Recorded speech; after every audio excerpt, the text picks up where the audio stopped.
Good evening, George Will here. Breaking news tonight concerning what constitutional scholars are calling the most significant alteration to British royal succession protocols since the Succession to the Crown Act of 2013.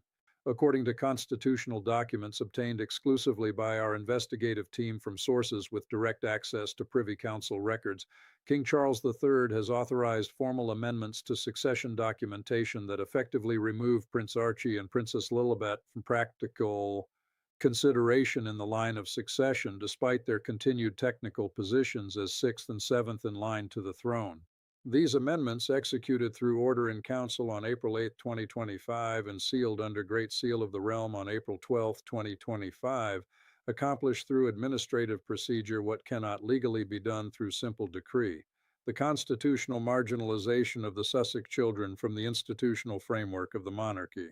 The stakes here extend far beyond the symbolic titles of two children living in California.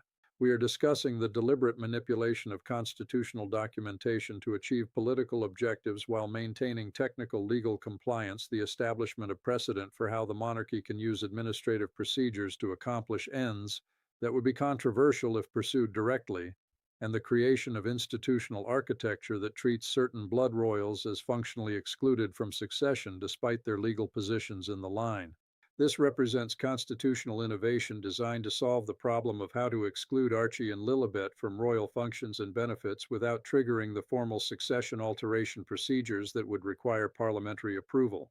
What you're about to hear is not being reported anywhere else because mainstream media either lacks access to Privy Council sources or chooses not to investigate the constitutional mechanisms through which the monarchy accomplishes institutional exclusion of inconvenient heirs. This involves real constitutional documentation, specific legal procedures executed through order in council, and systematic changes to how succession is recorded and administered by the royal household and government offices.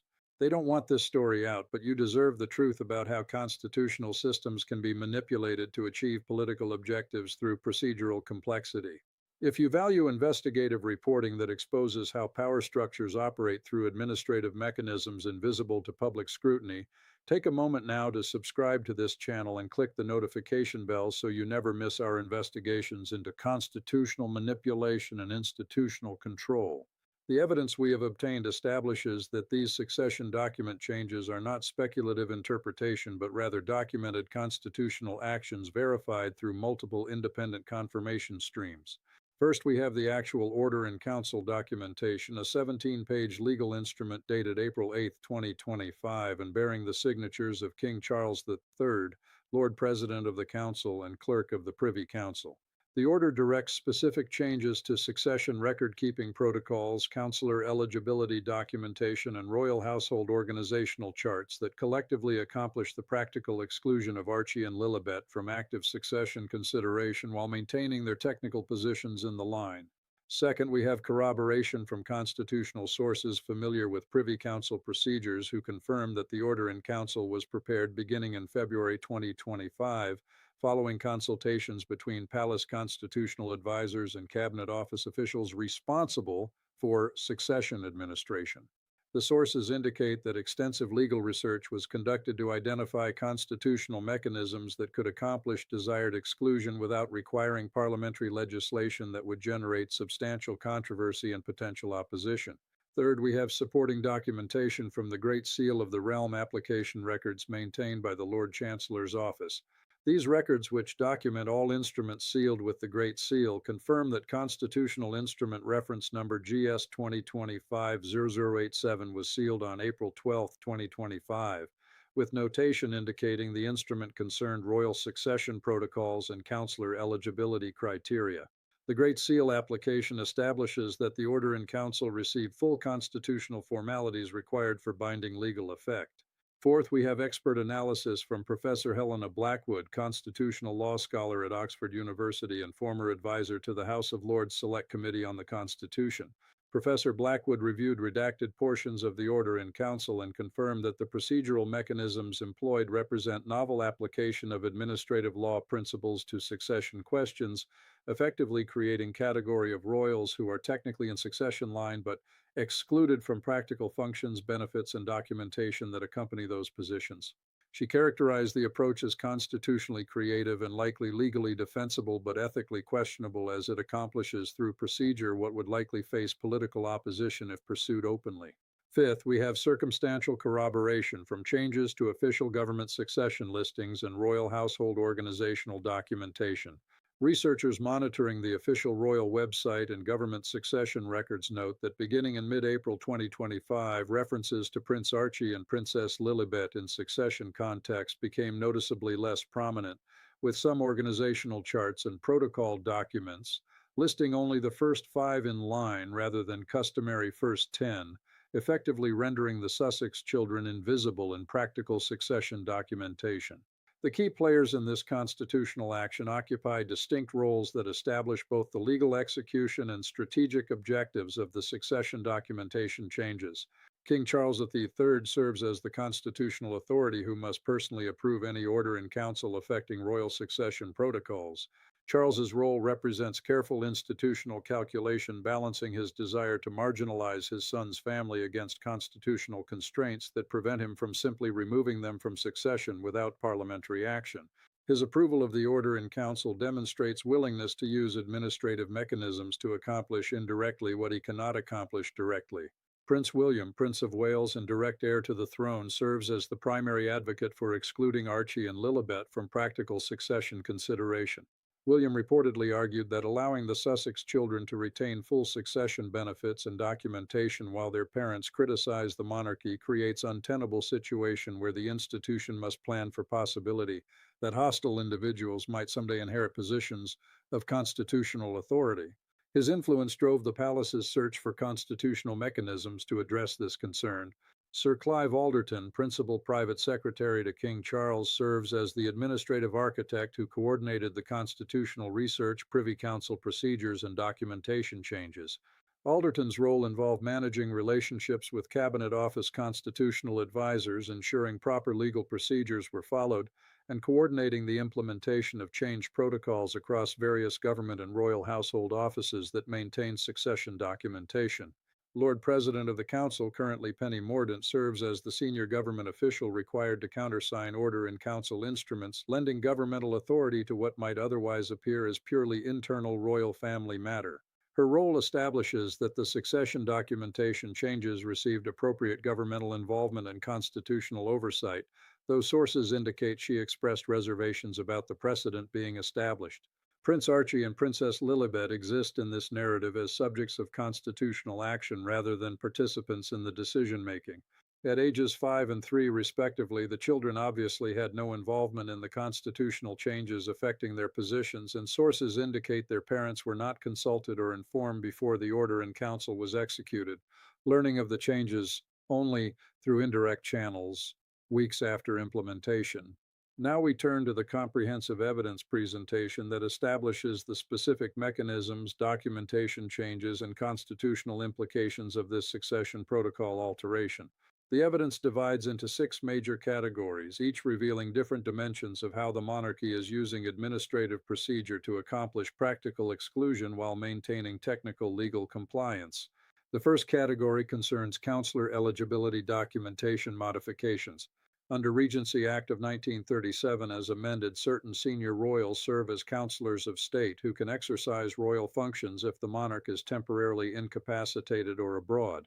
The order in council amends the operational procedures for determining councillor eligibility, specifically adding requirement that councillors must be ordinarily resident in the United Kingdom and must have participated in royal duties within the preceding 12 months. These new criteria, while applying neutrally to all royals, effectively exclude Prince Harry, Prince Andrew, and by extension would exclude Archie and Lilibet if they ever reach the age of eligibility. The councillor documentation changes represent the most substantive constitutional impact of the order, as they establish functional categories of royals who, while technically in succession, are excluded from exercising royal authority under any circumstances. The second category addresses succession record-keeping protocol changes. Prior to the order in council, government offices maintained detailed succession records for all individuals in the line of succession, including residential information, contact details, and periodic verification of continued eligibility. The Order in Council modifies these protocols to establish two categories of succession record keeping: comprehensive records for the first five in line and basic records for all others. This distinction means that government offices will no longer maintain detailed current information about Archie and Lilibet's circumstances, effectively treating them as merely theoretical successors rather than individuals for whom the government must maintain active awareness. The practical effect is that if catastrophic event eliminated the first five successors, government officials would have no current information about how to locate or communicate with Archie or Lilibet, rendering their succession positions purely theoretical. The third category encompasses royal household organizational chart revisions. The royal household maintains comprehensive organizational documentation showing relationships, responsibilities, and positions of all royals who might have official roles or require institutional support. The Order in Council authorizes removal of Prince Harry, Meghan Markle, Prince Archie, and Princess Lilibet from operational royal household organizational charts, indicating that the household has no administrative responsibility for these individuals and should not include them in planning documents, budget allocations, or operational procedures. This organizational exclusion means that the Sussex family is treated as existing outside the institutional structure of the monarchy despite their technical family relationships and succession positions. The fourth category addresses diplomatic and governmental protocol documentation. Government departments, including Foreign, Commonwealth, and Development Office, maintain protocol guidance for how to treat royals in official contexts, including precedence rankings, invitation requirements for state occasions, and diplomatic immunity considerations. The Order in Council directs that protocol documentation should distinguish between working royals who represent the Crown in official capacities and non-working royals who retain family relationships but no official functions. This distinction establishes that Archie and Lilibet should not be included in diplomatic communications, state event planning, or governmental ceremony protocols, effectively rendering them invisible to official Britain despite their succession positions. The fifth category concerns security and protection protocols tied to succession position. Historically, individuals in direct line of succession received certain security considerations and protections funded through government or royal household budgets. The Order in Council clarifies that security provisions are tied to active royal duties rather than mere succession position, establishing that royals residing abroad without official functions have no claim to security funding regardless of their place in succession line. This clarification removes any ambiguity about whether Archie and Lilibet might be entitled to security support based on their succession positions, establishing definitively that their parents' decision to leave royal duties eliminated any security claims for the children. The sixth category addresses financial and resource allocation documentation tied to succession planning. The royal household maintains detailed succession planning documents that historically included provision for education, housing, and support of royals who might potentially inherit senior positions. The Order in Council authorizes revision of these planning documents to exclude consideration of non-working royals residing abroad, meaning that the household has no obligation to plan for educational, residential, or financial needs of Archie and Lilibet despite their succession positions. This financial exclusion ensures that the Sussex children receive no institutional benefits from their succession positions and cannot claim that their place in line entitles them to royal household support.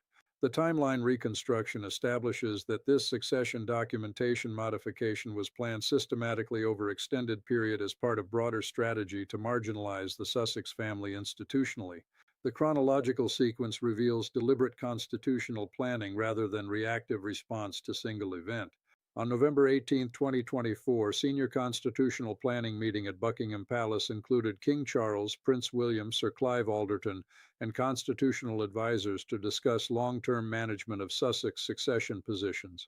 The meeting concluded that formal exclusion from succession line would require parliamentary action unlikely to succeed, but that administrative mechanisms might accomplish similar results through procedure. On November 25, 2024, initial legal research commissioned to identify constitutional precedents and mechanisms for distinguishing active from inactive succession positions without formal line alterations. On December 9, 2024, preliminary legal memorandum prepared by constitutional advisors outlining Order in Council approach to modify succession administration protocols rather than succession positions themselves.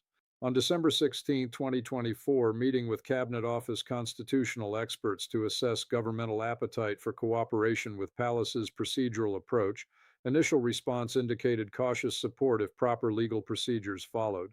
On January 8, 2025, draft order in council prepared detailing specific protocol changes to counselor eligibility, record keeping, and organizational documentation.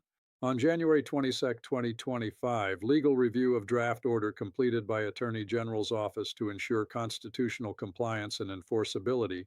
Review resulted in minor modifications but general approval of approach.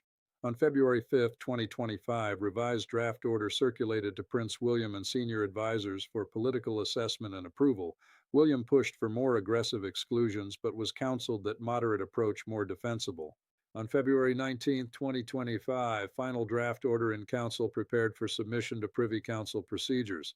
On March 4, 2025, constitutional instrument formally presented to King Charles for royal approval and signature. Charles signed with notation requesting periodic review of implementation effects. On March 18, 2025, Lord President of the Council provided required governmental countersignature after consultation with Prime Minister's office. On April 8, 2025, order in council formally executed at Privy Council meeting with required constitutional formalities. On April 12, 2025, order in council sealed with Great Seal of the Realm at ceremony in Lord Chancellor's office, establishing binding legal effect of the instrument. On April 15, 2025, implementation instructions distributed to government departments and royal household offices detailing required changes to documentation, record keeping, and protocols. On April 29, 2025, first operational effects visible as revised Royal Household Organizational Chart circulated internally without Sussex family members. On May 6, 2025, government succession records updated to reflect new two-tier record-keeping approach, distinguishing active from inactive succession positions. The constitutional consequences of this succession documentation modification extend across multiple areas of royal and governmental operations and raise significant questions about constitutional convention, administrative discretion, and the relationship between formal legal positions and practical institutional treatment.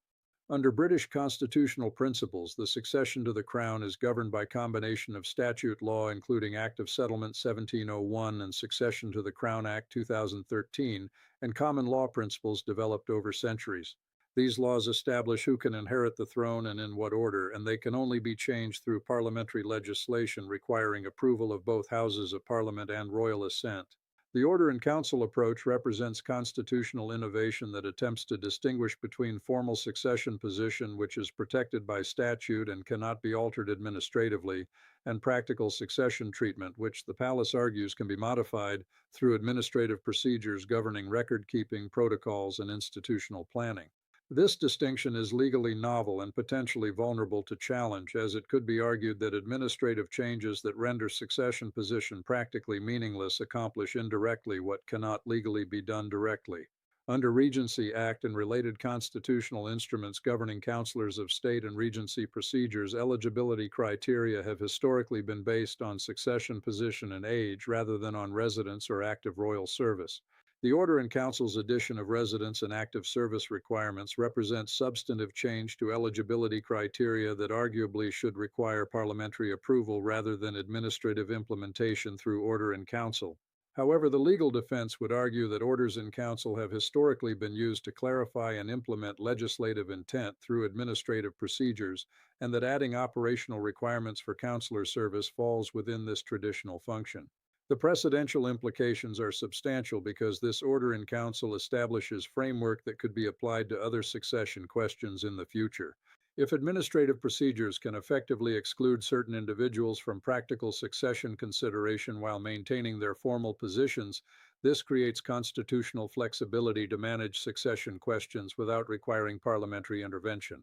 Future monarchs could use similar mechanisms to marginalize other succession positions that become politically inconvenient or constitutionally awkward, fundamentally altering the relationship between formal succession law and practical succession operations. Under constitutional convention regarding treatment of senior royals, there has historically been expectation that individuals close to throne receive certain institutional support, security considerations, and governmental attention commensurate with their succession positions. The Order in Council's explicit rejection of this convention for non-working royals abroad establishes new principle that succession position alone creates no institutional obligations, that royal status must be earned through service rather than merely inherited through birth. This principle represents significant philosophical shift in how the monarchy conceives of succession and royal status. The human rights and equality implications deserve consideration because the Order in Council creates differential treatment of individuals based primarily on their parents' decisions and residential choices.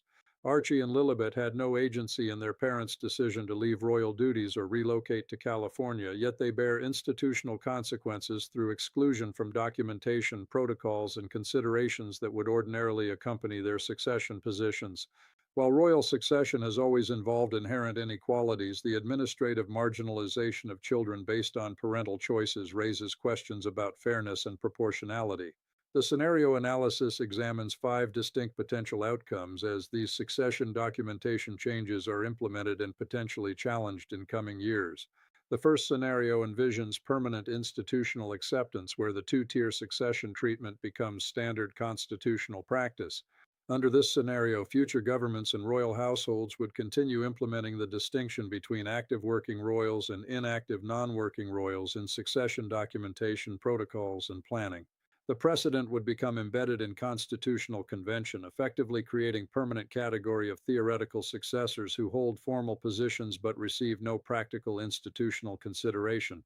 This outcome would represent successful constitutional innovation that solved the problem of how to manage expanded royal family without requiring Parliament to constantly update formal succession laws. The probability of this scenario is approximately 40%, as it requires no significant opposition from government, parliament, or public opinion that would force reversal. The second scenario projects eventual parliamentary intervention to formalize the distinctions. Under this outcome, controversy over the Order in Council approach or desire for greater legal certainty would prompt government to introduce legislation explicitly establishing categories of succession and tying institutional benefits, security, and documentation requirements to active royal service rather than succession position alone. Parliamentary debate would force public discussion of principles underlying the administrative changes and would result in either statutory endorsement of the approach or rejection that would require reversal of the Order in Council changes. The probability of this scenario is approximately 25%, as it requires sufficient political will to address succession questions legislatively rather than leaving them to administrative management. The third scenario anticipates legal challenge seeking judicial review of the Order in Council. Under this outcome, interested party, potentially including Prince Harry acting on behalf of his children, would seek judicial review in British courts, arguing that the Order in Council exceeds constitutional authority, that administrative procedures cannot be used to accomplish what statute law reserves to Parliament, and that the changes violate legitimate expectations created by succession statutes. Judicial review would require courts to determine whether the Order in Council represents legitimate administrative implementation of succession laws or unconstitutional attempt to modify succession protections through procedure.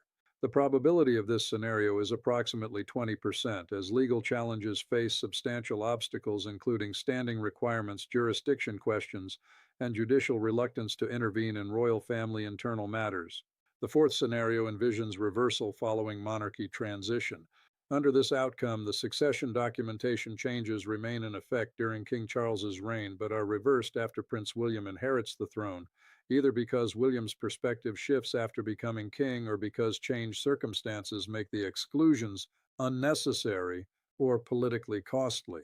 The reversal would be characterized as administrative modernization rather than admission of error, allowing the monarchy to return to more inclusive succession documentation without accepting criticism of the original changes. The probability of this scenario is approximately 10%, as it requires significant change in family relationships or political circumstances that currently show no signs of improvement. The fifth scenario projects permanent family estrangement, where documentation changes become irrelevant. Under this outcome, the Sussex family's continued separation from royal life and potential relinquishment of titles and succession positions makes the documentation changes moot, as Archie and Lilibet are eventually removed from succession line entirely through formal processes or through their own choices as adults to disclaim positions. The administrative exclusions would have accomplished their purpose of maintaining practical distance during the years when formal exclusion was not possible. The probability of this scenario is approximately 5%, as it requires either parliamentary action to remove the Sussex children from succession or their eventual voluntary relinquishment of positions. The urgency of this situation demands immediate attention because it represents fundamental shift in constitutional principles governing royal succession in Britain. When administrative procedures can be used to effectively exclude individuals from succession consideration while maintaining their formal positions, we are witnessing constitutional innovation that fundamentally alters the relationship between formal law and practical institutional treatment. The precedent being established here could reshape how succession operates not just for Archie and Lilibet, but for all future royals whose circumstances make them inconvenient or politically awkward for the monarchy. The broader implications concern whether constitutional systems should permit administrative workarounds that accomplish through procedure what would be controversial if pursued directly through proper legislative channels.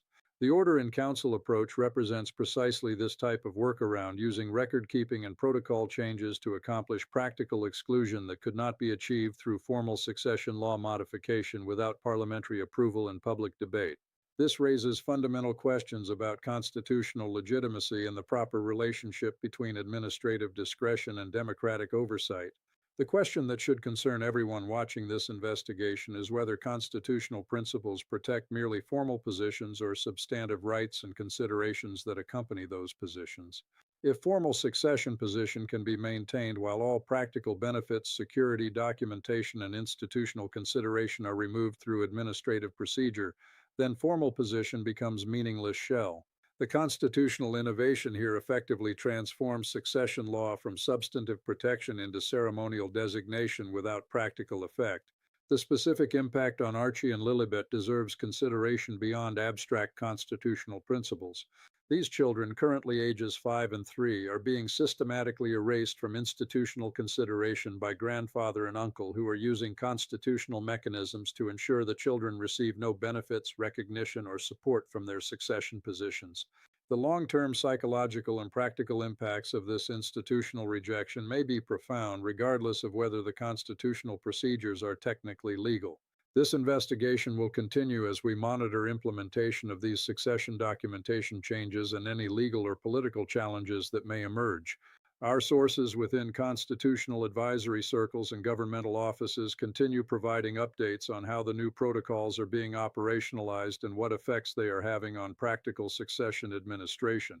The constitutional precedent being established here matters far beyond one family's circumstances and deserves sustained investigative attention. I want to hear from you. Do you believe administrative procedures should be available to effectively exclude individuals from practical succession consideration while maintaining their formal positions?